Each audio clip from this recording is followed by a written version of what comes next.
Seguimos avanzando con el libro de Oseas y vemos algo que es como una característica que va por todo el libro, y no es solamente en el libro de Oseas, sino que hace parte de todo lo que es la palabra profética. Y es que el pueblo de Dios tomó muy a la ligera el pacto con Dios. Esto de saber que tenía una relación con Él y que era un pueblo escogido por Dios, pues les hizo pensar que nada malo les iba a pasar.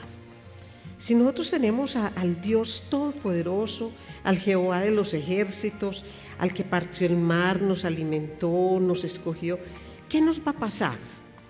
¿Qué puede pasarnos? Entonces, ese exceso de confianza hace que tomen muy a la ligera esa relación con Él.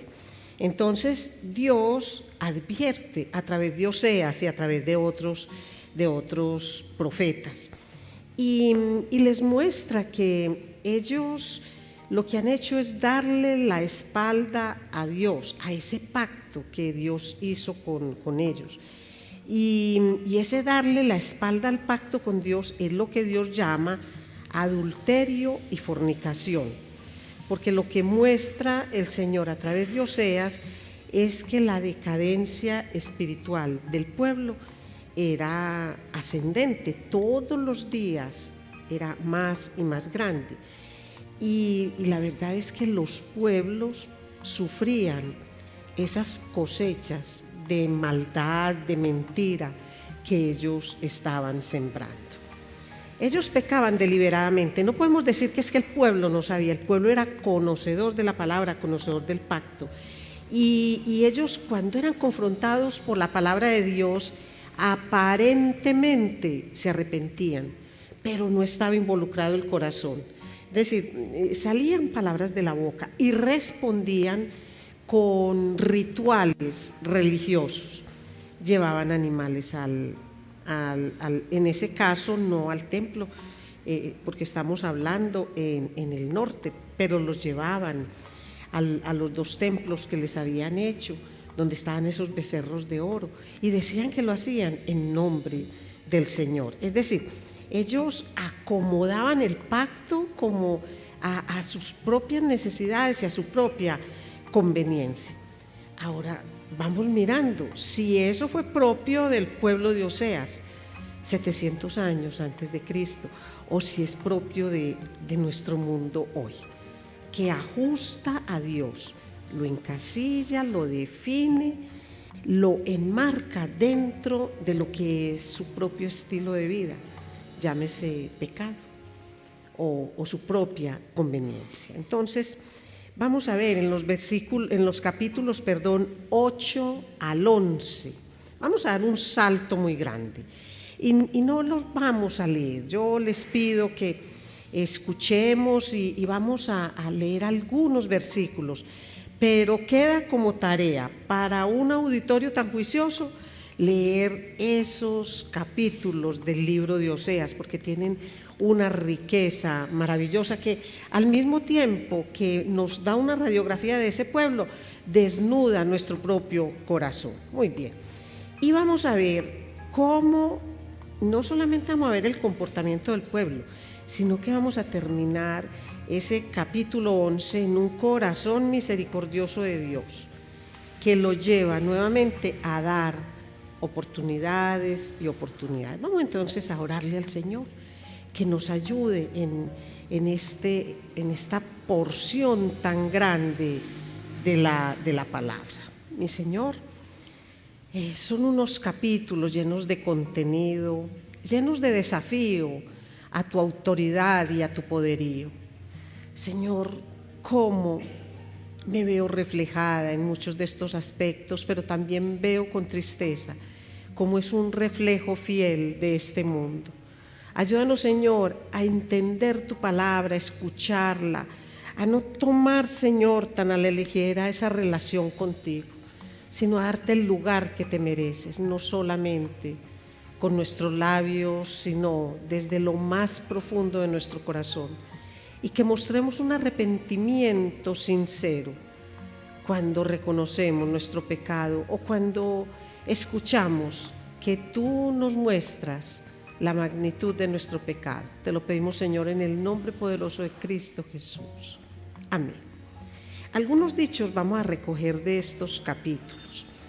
Y por eso el mensaje de hoy, aprovechando uno de los refranes que utiliza, asimismo nombré esta predicación: lo que siembras en rebeldía lo cosechas en juicio.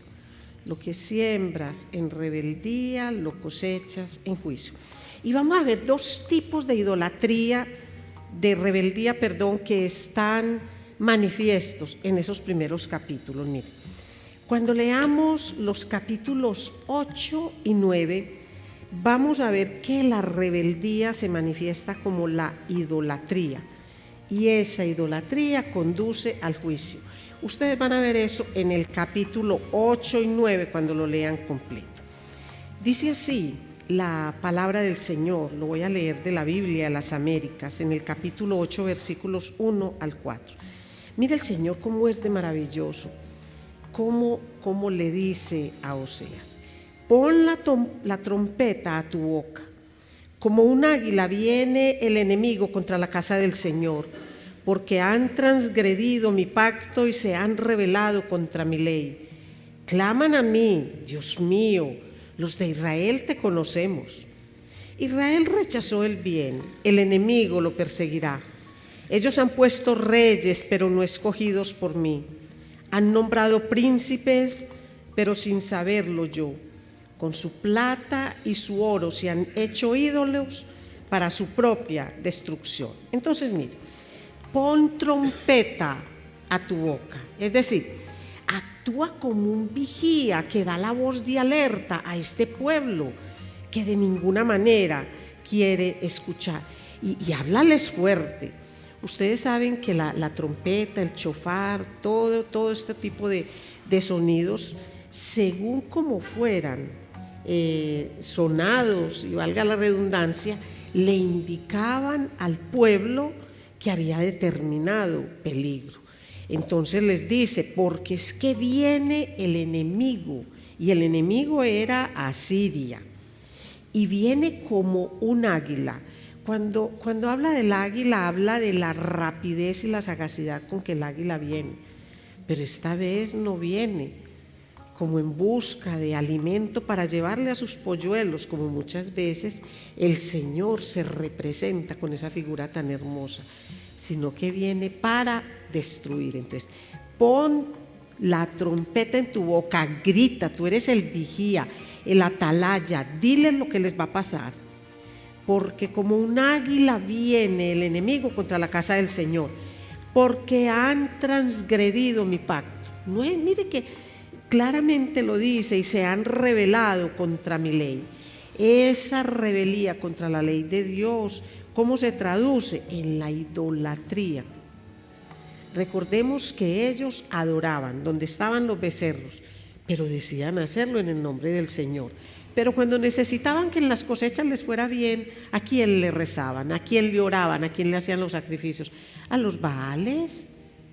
A los Baales. Entonces tenían como ese sincretismo religioso, unían esas dos maneras de adorar, y con eso lo que mostraban era la rebeldía. Por eso es que Dios los compara con una prostituta. No es en vano. No es que Dios esté rebuscando por ahí unas metáforas y unas maneras de hacerle entender al pueblo cosas que no está viviendo el pueblo, sino que quiere mostrarles la agudeza de su pecado, la grandeza de su pecado.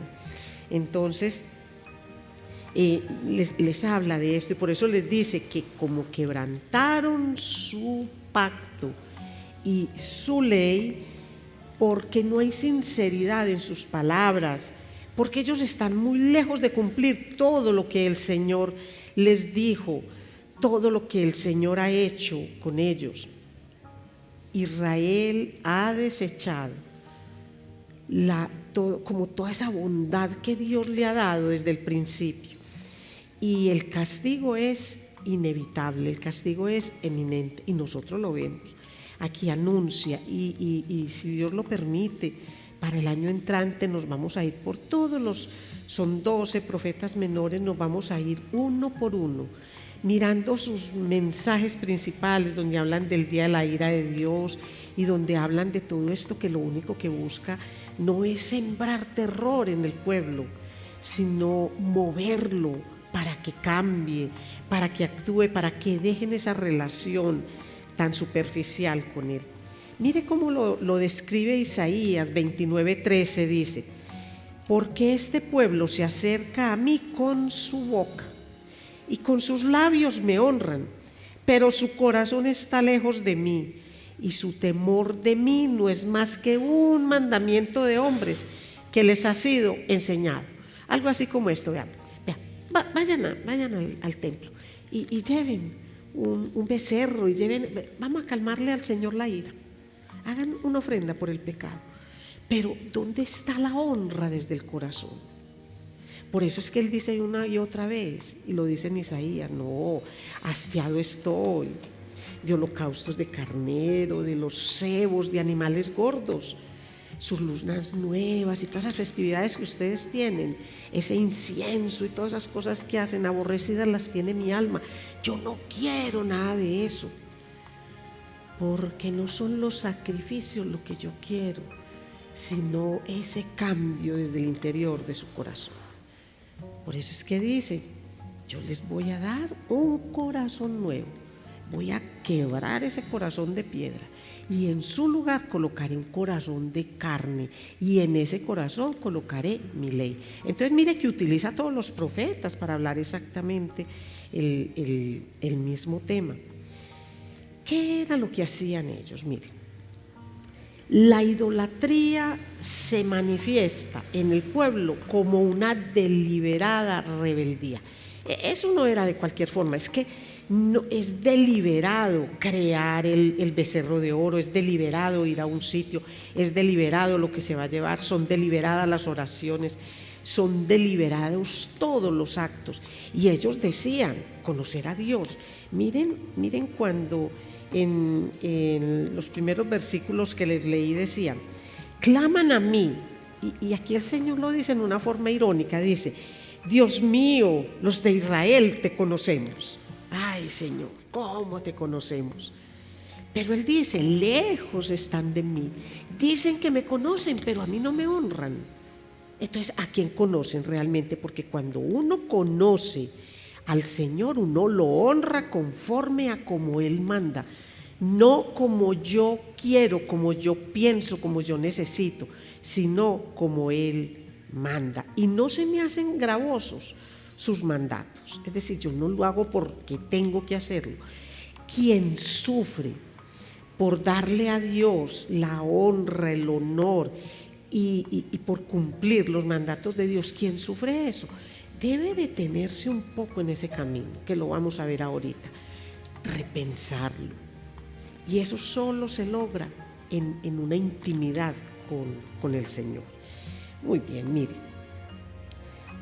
Capítulo 8, versículo 7. Porque siembran vientos y recogerán tempestades. Eso es una cosa maravillosa. Y eso sí que se aplica absolutamente a todo, a todo. Todo lo que es la ley de la siembra y de la cosecha se da. ¿Qué es lo que el pueblo siembra? Siembra viento. ¿Qué van a recoger? Tempestades. Siembra un problema pequeño y dígame ¿qué recoge con el paso del tiempo? Si no es un conflicto bien grande. Entonces empieza él ya a traerlo a la parte de la agricultura, porque recordemos que algo así como que el antagónico de Jehová de los ejércitos era ese Baal de la productividad, de las siembras. Entonces dice: el trigo no tiene espigas, no da grano, y si lo diera se lo tragarían los extraños. Así que ustedes le pueden orar lo que quieran a su Baal, pero ustedes no van a tener cosechas, ustedes no van a tener nada. Todo eso se cumplió, absolutamente todo eso, porque ellos lo que hicieron fue sembrar algo que no tiene cuerpo. ¿Y qué fue lo que sembraron? Necedad y vanidad. religiosidad sin corazón. Eso fue lo que el pueblo sembró. Y con otro agravante, y es que no tenían arrepentimiento, porque ellos no quisieron entender que vivían en pecado, que estaban cometiendo un pecado. Entonces, ¿esto qué trae como resultado? Una cosecha de ira de parte de Dios, es decir, una destrucción que se les va a venir como un gran torbellino. Avisado fue, pero ellos no querían entender. En el capítulo 8, versículo 11 al 13 dice: Israel construyó muchos altares para quitar el pecado. Miren pues lo que hay en el corazón de los reyes y de quienes los poderosos que les construyeron todo esto. Israel construyó muchos altares para quitar el pecado, pero estos mismos altares se convirtieron en lugares para pecar.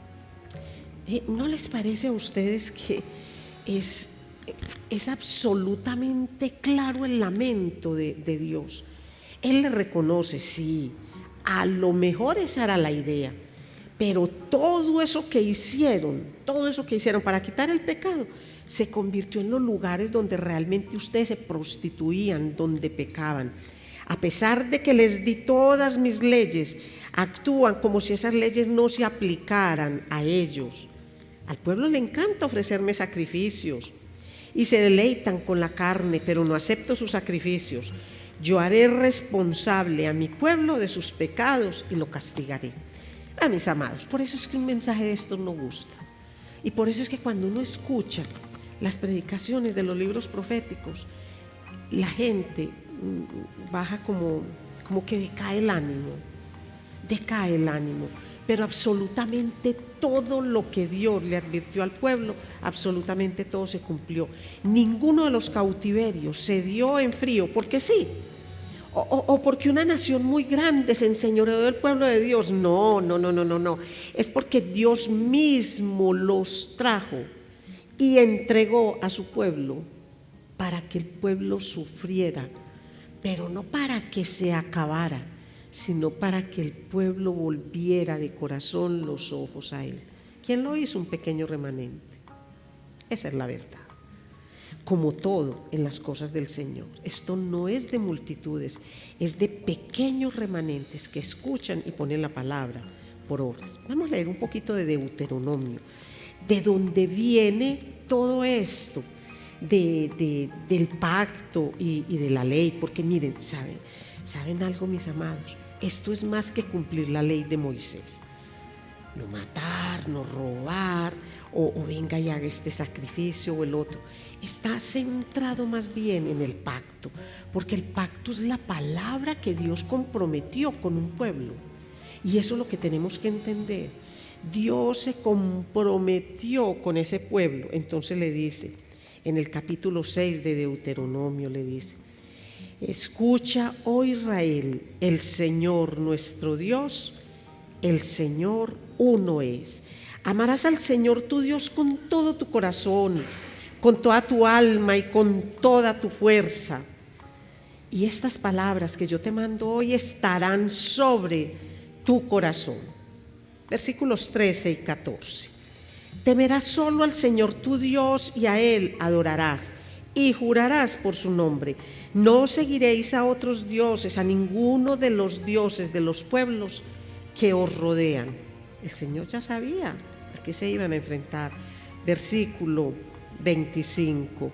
Y habrá justicia para nosotros si cuidamos de observar todos estos mandamientos delante del Señor nuestro Dios, tal como Él nos ha mandado.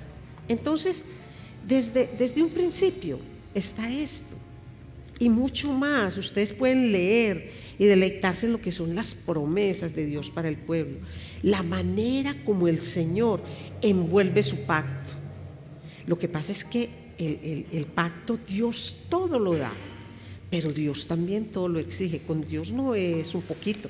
Te doy un poquito mío, pero le pido otro poquito a Baal, el otro poquito es para él.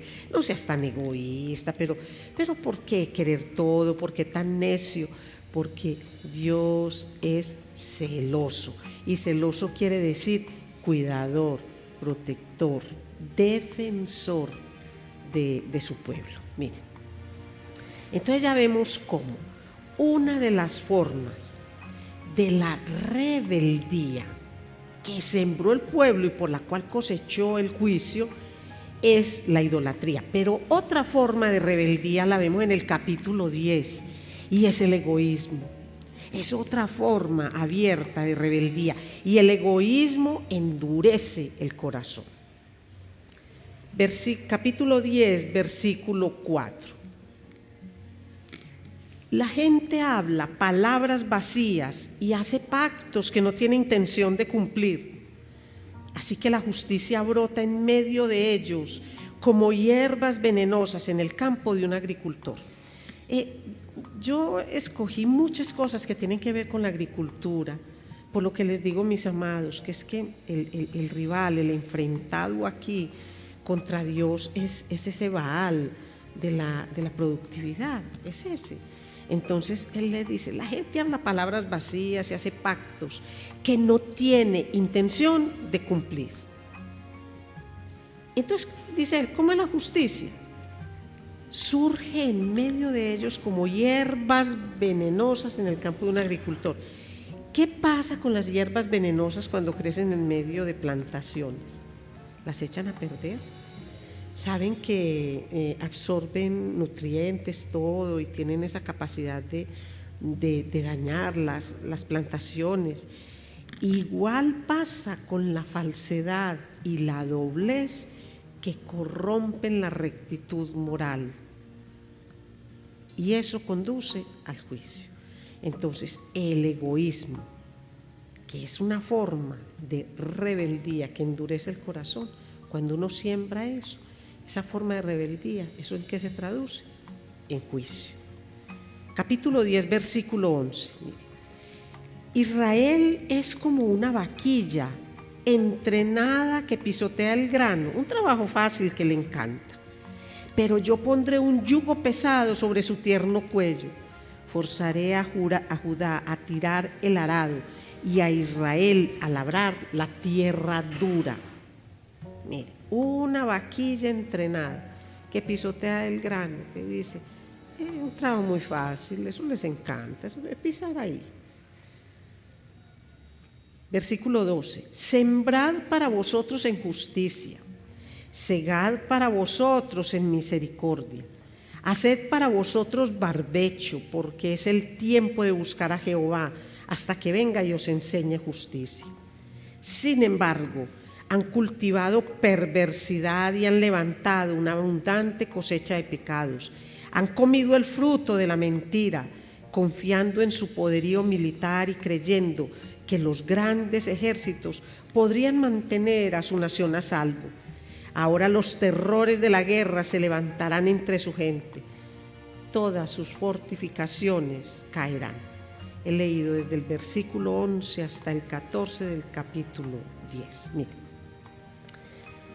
La semilla que Israel había sembrado, es decir, esa rebeldía a Dios y a su palabra, pronto va a recoger el fruto. ¿Y cuál es el fruto? Cuando siembro en rebeldía, cosecho juicio. En el tiempo de Oseas y en el tiempo de hoy. Y el Señor quiere mostrarles que aún para ellos existe su misericordia, pero deben hacer algo. Entonces les dice, deben sembrar justicia para ustedes mismos, por su propio bien, porque es que si ustedes siguen sembrando esa injusticia, eso se va a multiplicar todos los días se va a multiplicar. También deben entender que han tenido una siembra de pecados por muchos años, una siembra de injusticia e infidelidad. Así que no pueden pretender que en un solo día la misericordia de Dios les cambie todo eso que ustedes han sembrado. No sean ilusos. Es lo que el Señor dice. ¿Tiene poder el Señor para hacer eso? Sí. Pero hacerlo no sería para bien de un pueblo rebelde. Eso no contribuiría para bien, y enseguida vamos a ver todo esto, cómo termina. Entonces les dice, hagan barbecho para ustedes. ¿Qué es el barbecho? Es una técnica agrícola que deja la tierra un tiempecito sin cultivarla, pero no la dejan ahí, botadita, no.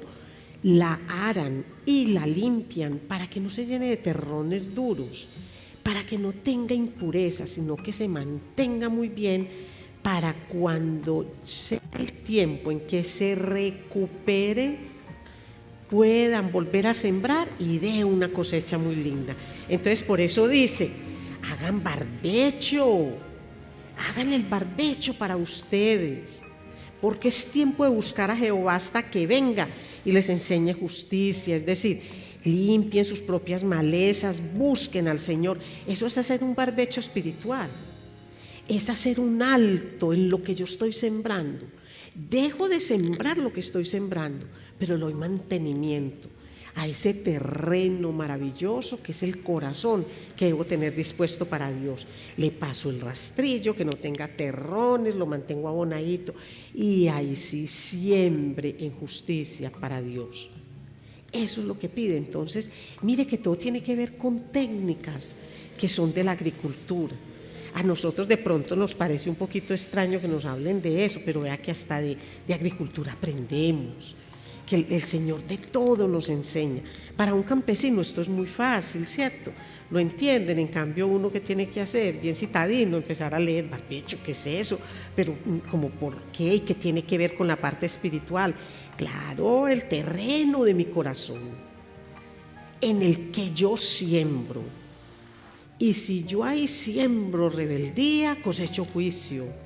Y si yo no quiero entender la palabra del Señor, el juicio de todas formas lo voy a recibir. Eso sí lo puedo tener por cierto. Es que el Señor no es sino amor. No. El Señor es amor, pero el Señor es juicio. Y el Señor es todos sus atributos al mismo tiempo. Cosas que son... yo no sé explicar eso, porque eso excede mi limitada capacidad mental para comprender lo que es, cómo el conjunto de los atributos de Dios están al mismo tiempo. No, yo soy una cosa y al ratico puedo ser la otra, pero yo, que soy humana, en cambio Dios es al mismo tiempo todo esto. Pero miren cómo terminamos esto de lindo, para que no nos vamos tan tristes. Ya hemos visto que lo que siembras en rebeldía lo cosechas en juicio. Pero mira el capítulo 11, cómo habla de hermoso. Es absolutamente precioso y nos da la más bella descripción del amor de Dios. Vamos a leer unos cuantos versículos. Dice: cuando Israel era niño, yo lo amé, y de Egipto llamé a mi hijo. Eso siempre se ha hablado con respecto a Jesús, y bueno, es perfecto. Fue utilizado por un evangelista, pero aquí está hablando concretamente de su pueblo rebelde. Mire, cuando Israel era niño, yo lo amé, y de Egipto llamé a mi hijo.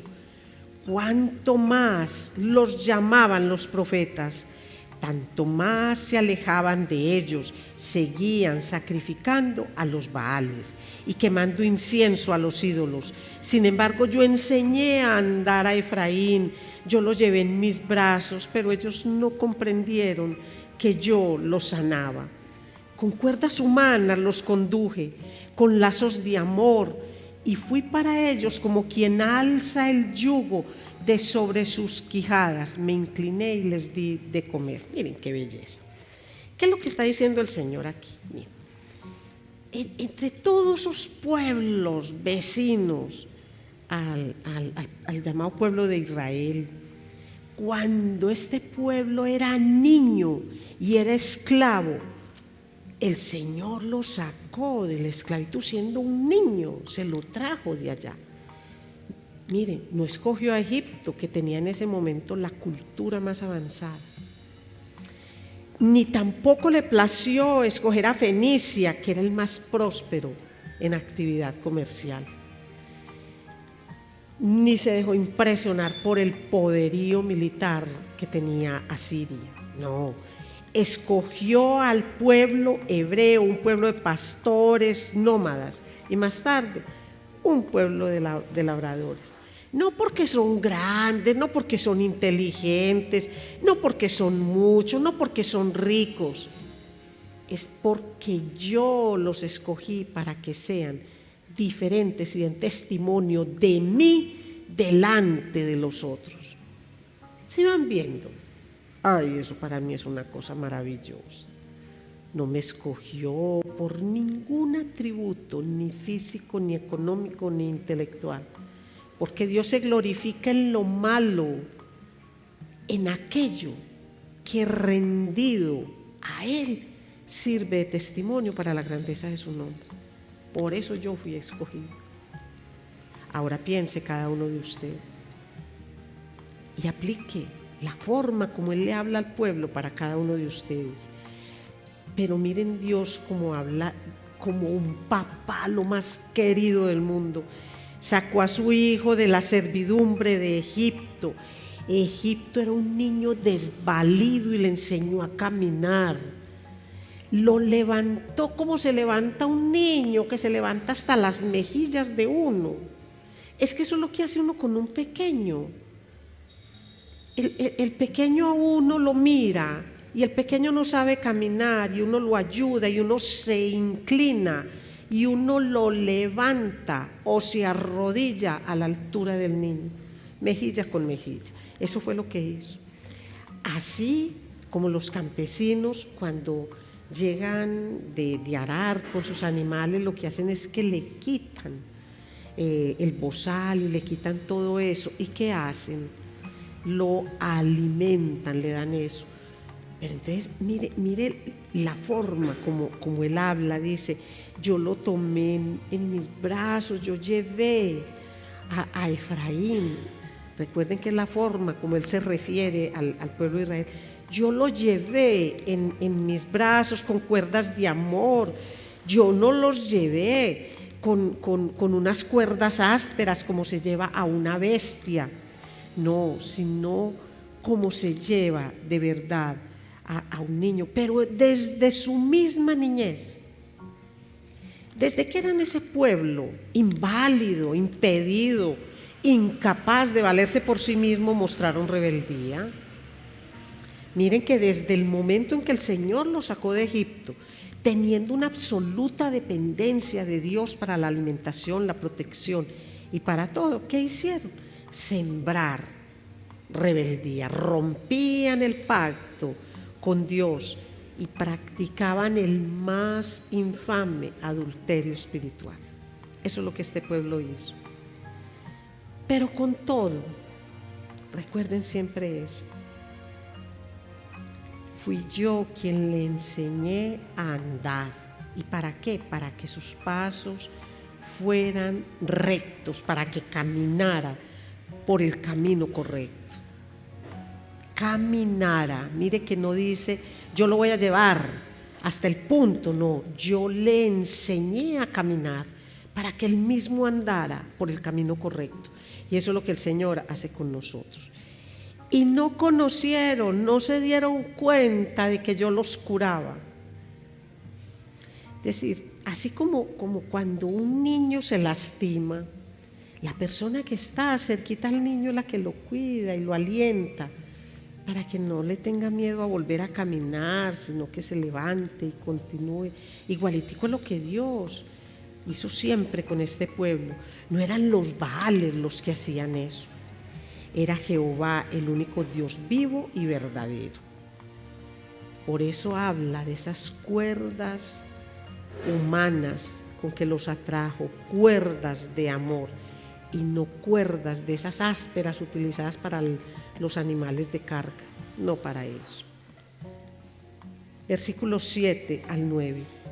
Pues mi pueblo se mantiene infiel contra mí, aunque ellos lo llaman para que se vuelva al Altísimo, ninguno le exalta. Mira, ¿cómo podré abandonarte, Efraín? ¿Cómo podré entregarte, Israel? ¿Cómo podré yo hacerte como a Adma? ¿Cómo podré tratarte como a Seboim? Mi corazón se conmueve dentro de mí, se enciende toda mi compasión. No ejecutaré el furor de mi ira, no volveré a destruir a Efraín, porque yo soy Dios y no hombre, el santo en medio de ti, y no vendré con furor. ¿Cómo podré abandonarte, Efraín? Es decir, miren el sentimiento de amor que tiene Dios por su pueblo. Y dice, no, ellos dicen que hacen eso en nombre mío, pero es que no me adoran a mí. No lo hacen por mí, ellos me mienten, ellos adulteran con otros, ellos comparten el amor que dicen tenerme con otros, el respeto que dicen tenerme con otros, lo comparten. Entonces, este es como el historial de todo lo que es este resumen de la relación de Dios con el Señor. Y mire que se ha repetido a través de toda la historia. Y hace casi 2000 años que ahorita se celebra el cumpleaños.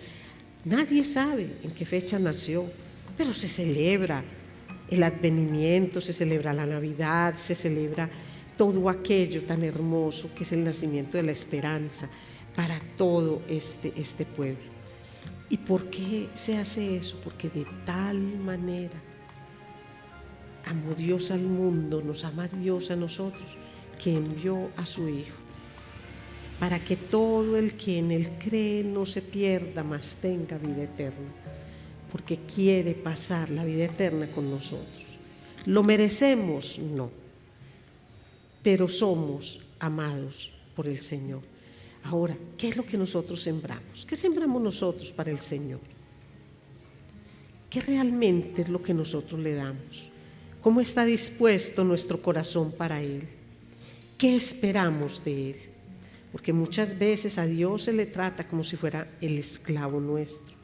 No, es que tú nos escogiste, tú nos creaste, así que tú nos debes cuidar, dar salud, protección económica, en las relaciones, en todo. Tú tienes que, yo espero que tú hagas eso.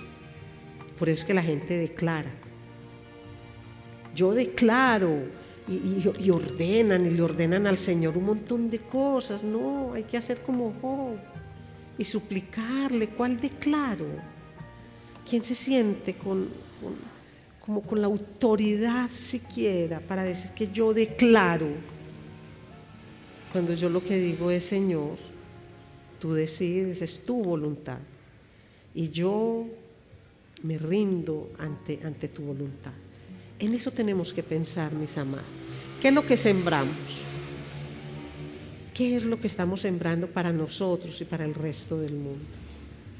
Y si nosotros miramos, el mundo está sometido a un juicio.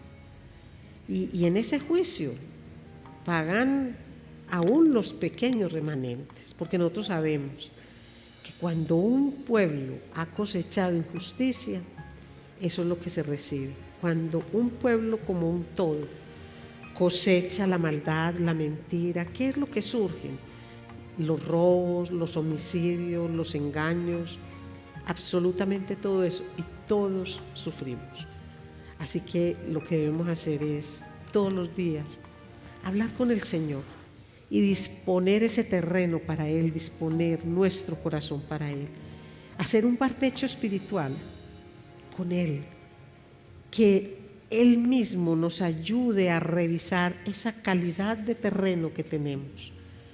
Cualquier semilla dañina, sacarla, ponernos en paz con Él, volver a Él y sembrar en justicia, que es lo que pide. Y eso solo lo da el Señor. Vamos entonces a darle gracias por su bendita y maravillosa palabra. Mi Señor, gracias. Sabemos que el propósito, Señor, de tu juicio es volver a tu pueblo, a ti. Es hacer que tu pueblo, cuando sufra, llegue a comprender el alcance de todas las advertencias hechas a través de los profetas de toda tu palabra. Pero no es un juicio para destruir, sino que es un juicio para restaurar. Ayúdanos, Señor, a entenderlo, a anticiparnos a tantas consecuencias que vienen de nuestra rebeldía. Ayúdanos, Señor, a comprender que el pacto que hiciste con tu pueblo es un pacto que sigue vigente, donde tú eres el único Dios y debemos amarte por encima de todo, de todos, sobre todo de nosotros mismos, con todo nuestro corazón, con toda nuestra mente, y enseñarla al resto de personas que estén a nuestro lado. Ayúdanos, Señor, a comprenderlo. Te lo pedimos en el nombre poderoso de Cristo Jesús. Amén.